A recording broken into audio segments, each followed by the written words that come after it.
Ayan po at siguro po ito na po yung ito na po siguro yung balita na nakakagimbal. Ayan. Bago po tayo pupunta doon sa mga topic natin yung ating palaro na kung saan po ay yung tungkol sa mga pa-subscribe natin ay gusto ko lamang pong bigyan ng daan itong balitang tunay naman nakakagimbal talaga. Ayan at kaninang madaling araw daw sabihin nyo na naman fake news ako daw lang naman to. Madaling araw daw po kanina ay natagpuan nakasabit si Butod sa puno ng baliti. Palakpakan.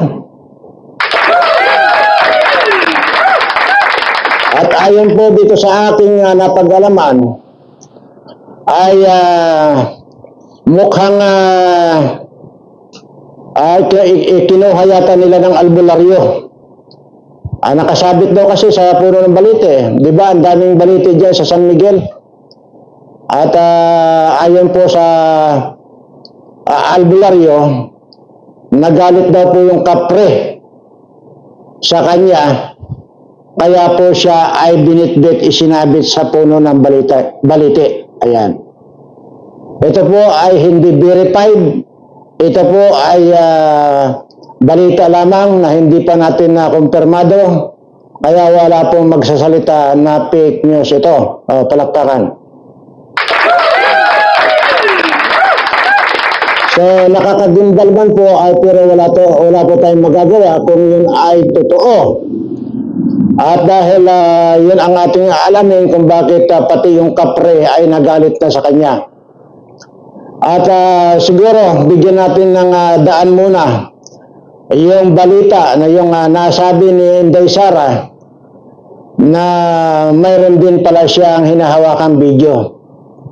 At ayaw pa po niyang pangalanan hanggang sa na-vlog na po yan ng mga ibang vlogger ay mga naghuhulaan silang lahat kung ano yung video na hawak ni Inday Sara.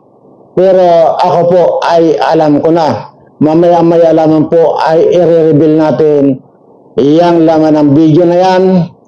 At ito po ay kung ano po yung video na nandiyan kay Inday Sara, ayon din po yung copy nung nagpakita sa akin ng tunay na video na yan. At yan po yung sasabihin natin. Kaya siguro nagalit yung kapre kay Butod na ito.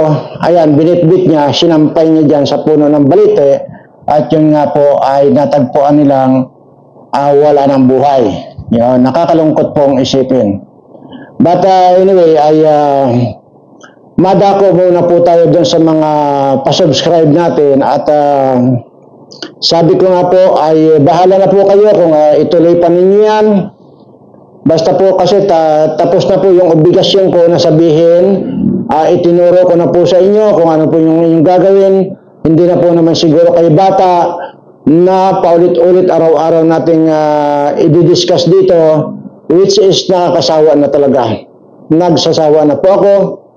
Hanggang sa kagabi po ay mayroon po kaming iblinak. Kasi nga po nagtatanong kung sapat na raw ba yung isa na subscriber na isisend niya.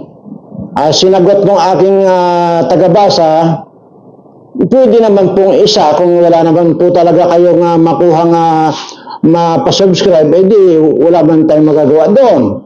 Sabi, pero ang kan po kasi rito, ang labanan po kasi rito ay parang kumbaga ay yung matuwa si Sir sa mga nag-i-effort at mga nagbibigay ng oras para dyan. Pagaya po nito si Mary Andilor, kung inyo pong napanood, sabing ganyan nung tagabasa ko, na sa sobrang saya, napasaya talaga ni Mary Andilor si Sir. Ayun, nakadalawang bisis na nagpadalo ng GCash plus yung regalo pa niya. Ganun lamang po yun. Ngayon, ang ginawa, isang subscriber, ang ginawa ba naman, ay sinend kadami, sabay-sabay send. send message sa isang pa-subscribe.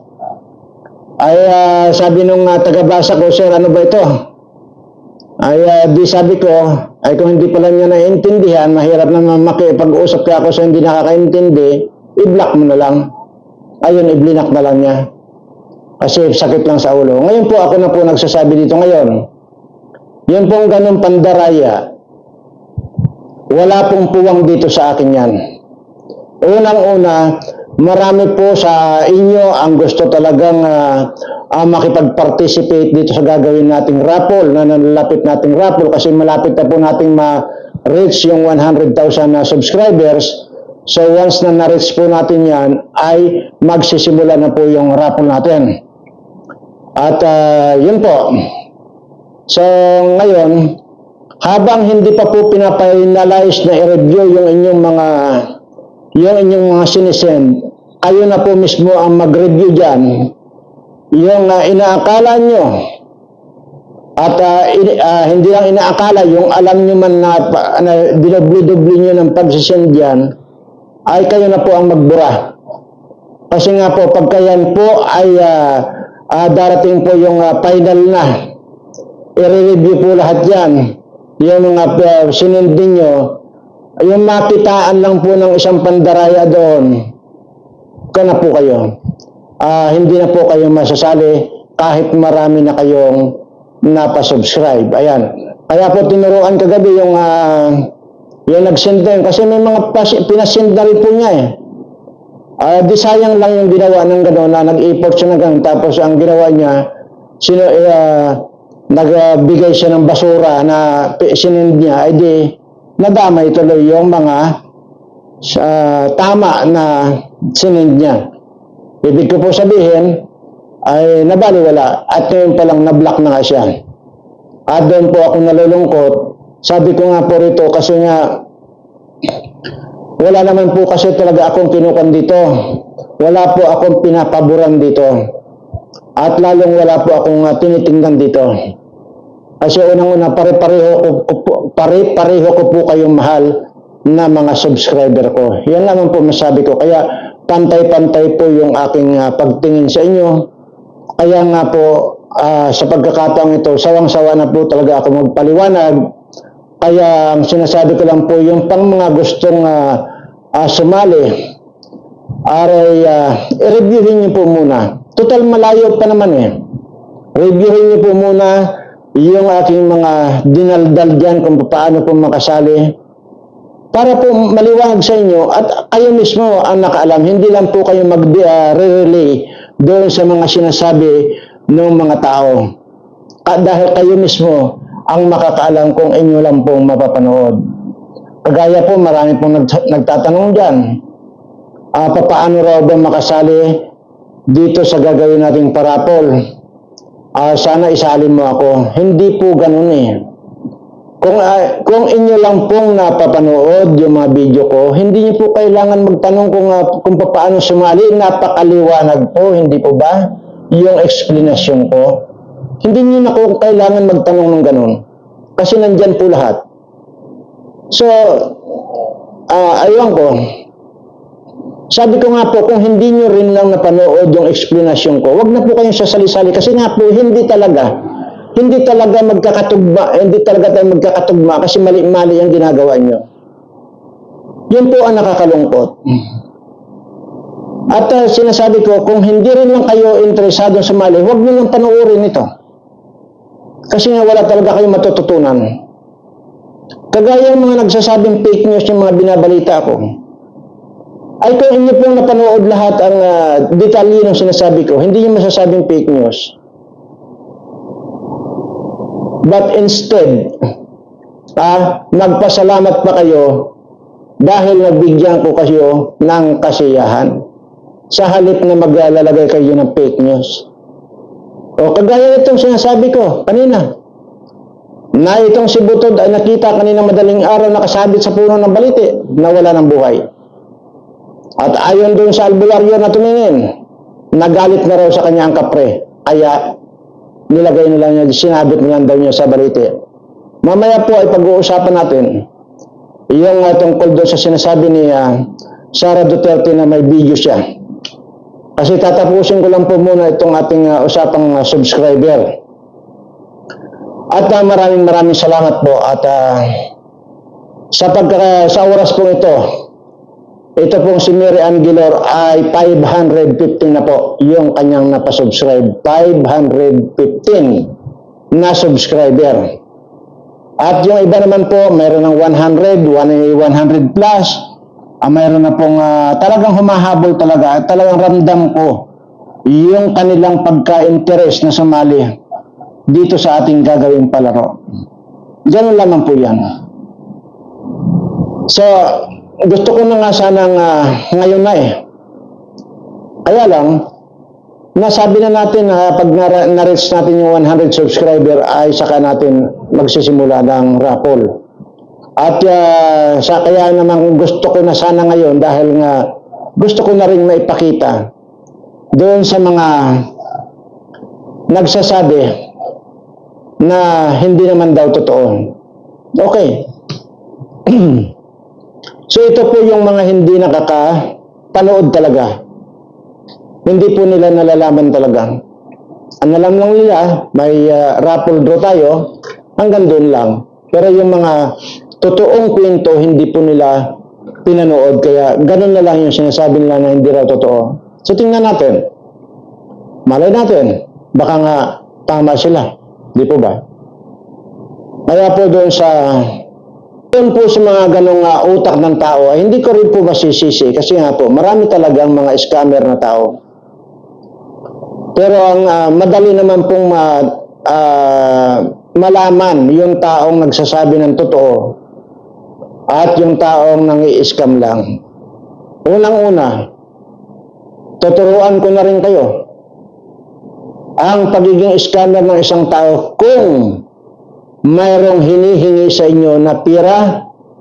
Halimbawa, sabihin nila dyan na magpadala ka rito para, kumbaga, parang, tawag dito, entrance fee.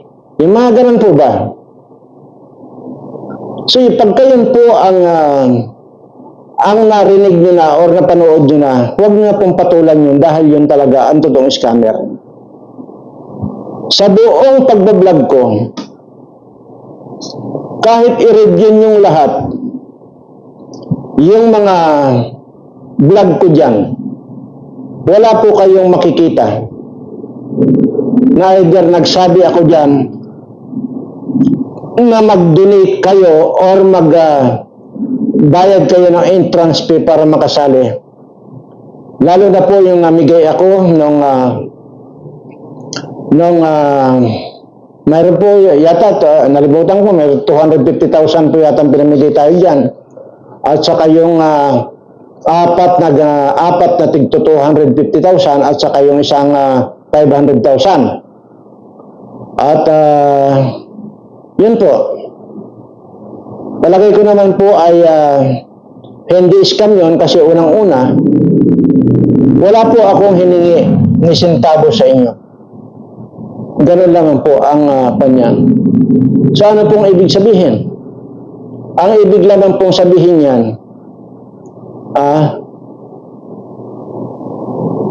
icon lang ito yung pinatawag natin na depende na lang yan sa iyong paniniwala. Ganun lang po yan. Ulit-ulit ko po sinasabi na yung po nakuha kong pension ko sa SSS na 400,000. Wala po ni centavos na itinira ako, kundi ipinabigay ko po yan through raffle draw. At nandiyan naman po yan. Hindi ko na po ulit-ulitin dito yung sinasabi ko na yung nung Facebook live ko pa lang dati noong pandemic ay masasabi ko pong marami tayong nabago ang buhay.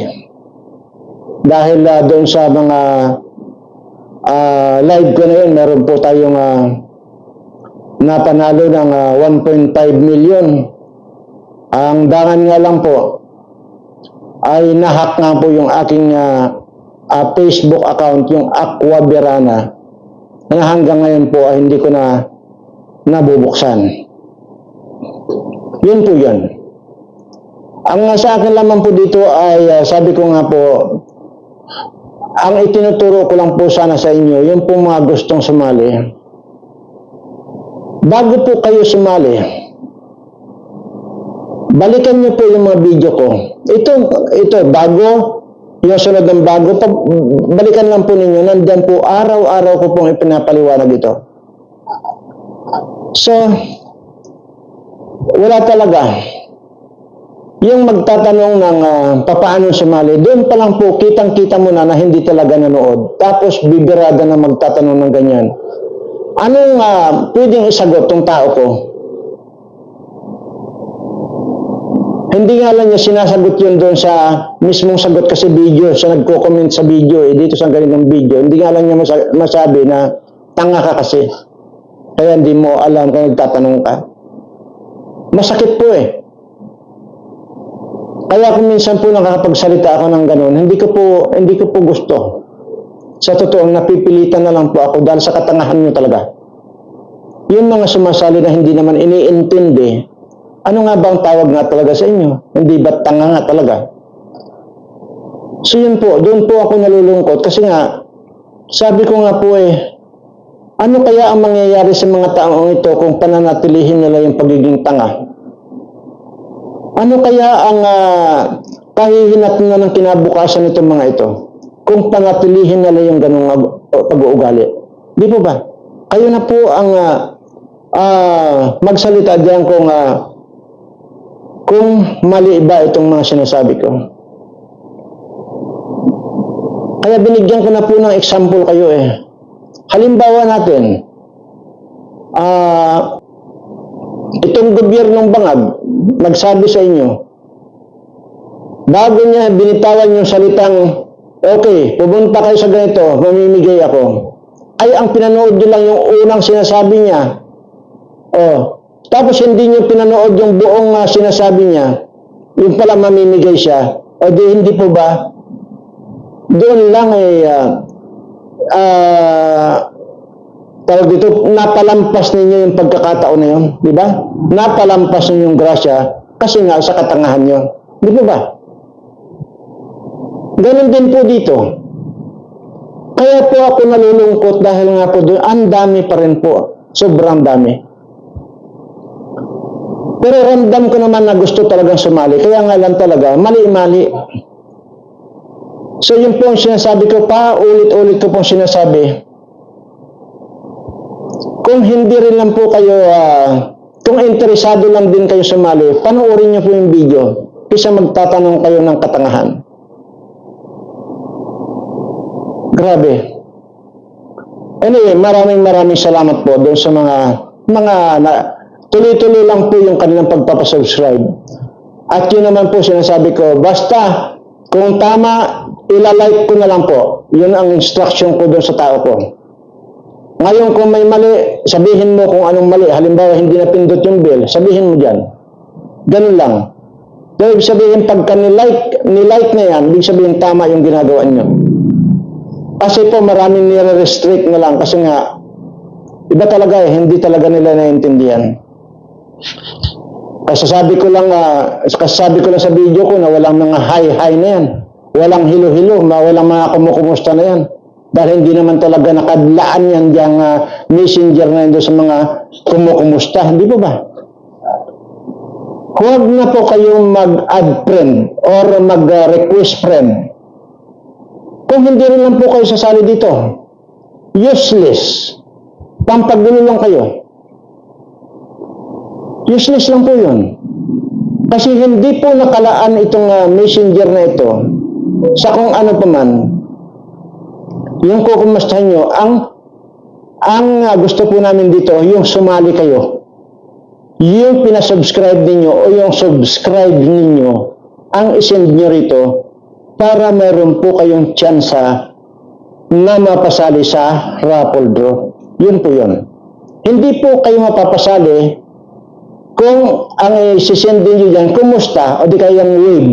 Yung naka-wave lang ba na ganyan? Hindi po. Pang-3 araw ko na pong sinasabi na wala yung mga kumukumusta na yan. Wala yung mga hi-hi na yan. Wala yung mga hilo-hilo na yan. doon pa lang po i-restrict na kayo. Kahit kailan, kahit na mag-chat pa kayo or magkukan, hindi na po mababasa yan. Mananatiling nandyan na lang yan. Parang kumbaga, parang PWD na kayo nun. Wala na pong kwenta yun. Pagka pinindot ang restrict sa inyo. Wala na po yun. Mas matindi pa nun, pagka pinindot talaga yung block, totally wala ka na. Hindi ka na makapag-send. Yung restrict, pwede ka pa mag-send, pero hindi na mababasa dito. Manatiling nandun yun, na hindi nababasa. Ganun po. Itong Tariq Hassan Mirza ay ginawa lang po natin para dito sa laro natin. At hindi po dito yung para kung magpasikat ka lang na para lang ma-recognize kita. Hindi po. At yun naman po nagpapadala ng pangalan lang. Ano ka ba naman? Anin ko yung pangalan mo na isisin dito. Hindi po ganun eh. Hindi ko po maintindihan. Sabi ko nga, birada kayo ng birada, hindi nyo naiintindihan. Yun po sinasabi ko. Paulit-ulit lang po yan. Na sinasabi ko nga, huwag kayong magko-comment nang hindi ninyo napanood ang bidyong buong video. Kahit po siguro yung mga ibang kasamahan ninyo, yung mga viewers natin, mag-a-agree po sila dito sa sinasabi ko. Kasi yun naman po talaga ang tama. Kasi kung magko-comment po kayo na hindi nyo napanood yung buo, wala po, mali po yung i-comment ninyo. Maniwala po kayo. Kaya nga po dito, doon po sa mga ganong medyo mahina ang utak, kaya dito po ay tinuturo ko yung tama ninyong gawain. Dito po sa programa natin ay kung sa isip nyo lang, matututo kayo. Ang problema po, wala na kayong alam, itong mga tanga na ito, wala na nga silang alam, ayaw pa nilang matuto. Di po ba? Kaya po wala na akong i-discuss yan kung ano po yung gagawin ninyo. Kung yung pong mga gustong sumali, panoorin nyo po yung mga nakaraang video.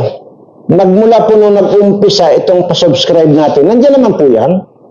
Isahin nyo yan. Kasi 4 o 5 beses ko yata yan na tinatapik. Basta tuwing may video ako, tinatapik ko po yan. Yan tungkol sa ating mga subscriber na yan. So yun po.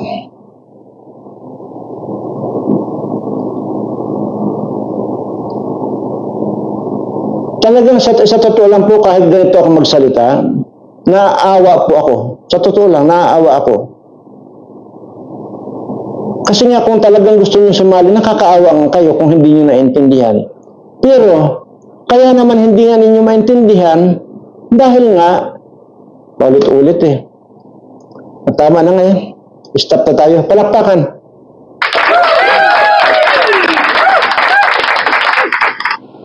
Okay, doon na tayo mapunta sa yung sinasabi ni Sara, VP Sara na yung hawak ng video. Kung inyo pong makikita sa mga social media, yan po yung topic ng mga iba.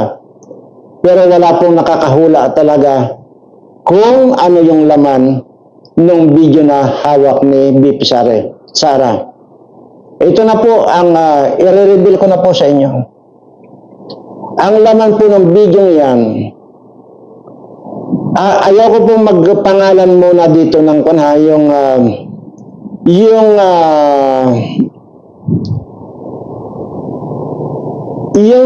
nakasanayan na ng tao na pangalan nitong isang particular na tao nito.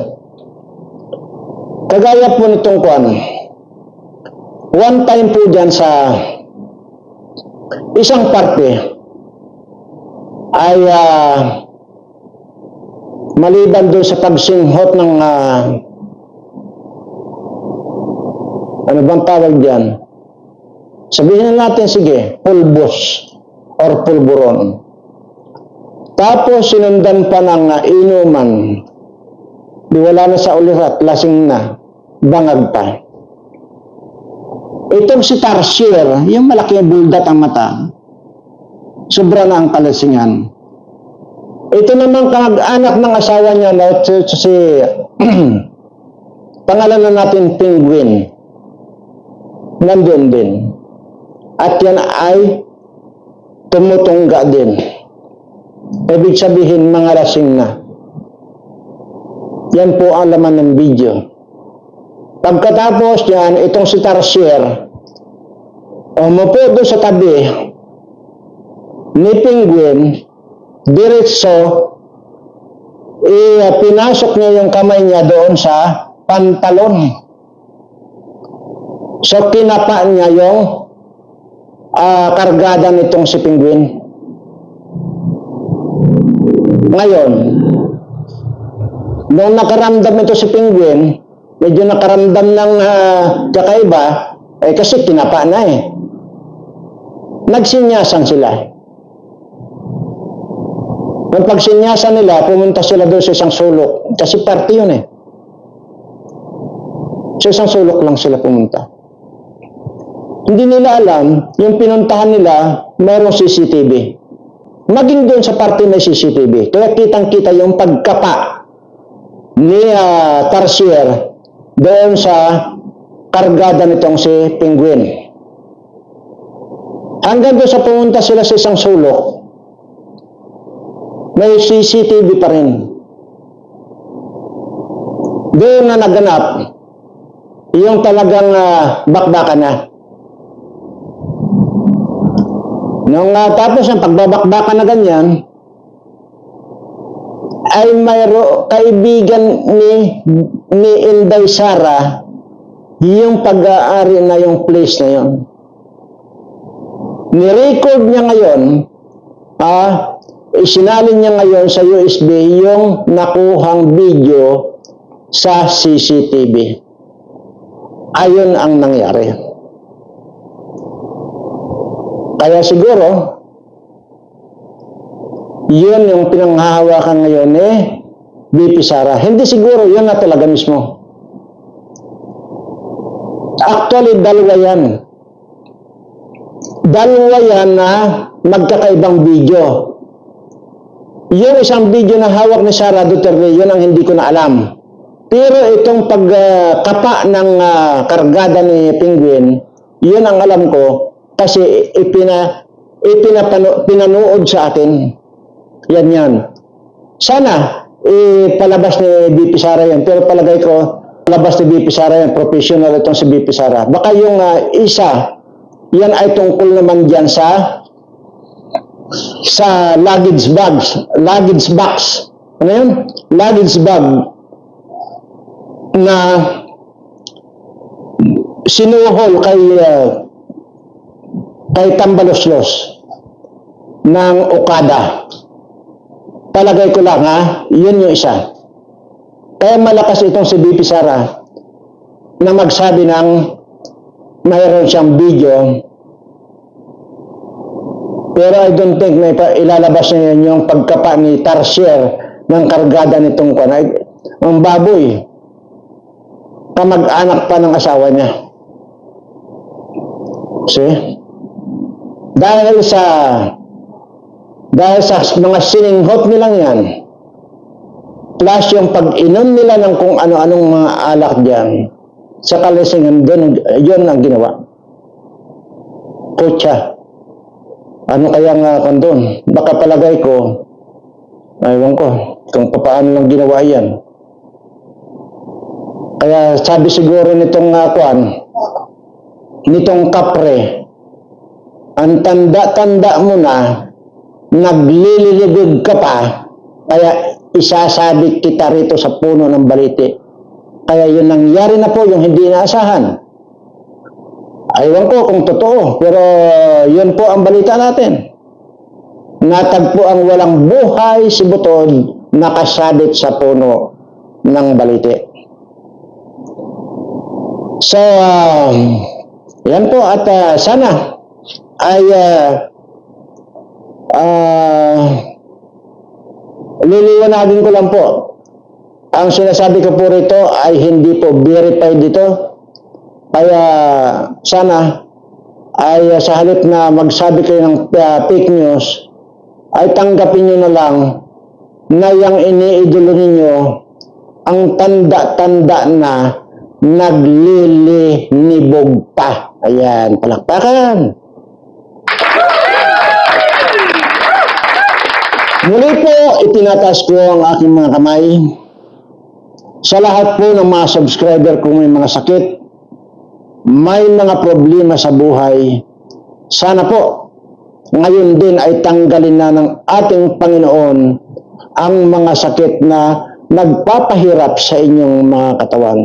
Ganun din po sa mga problema nyong nagpapahirap sa inyong kaisipan, tanggalin na po ng ating Panginoong Hesus.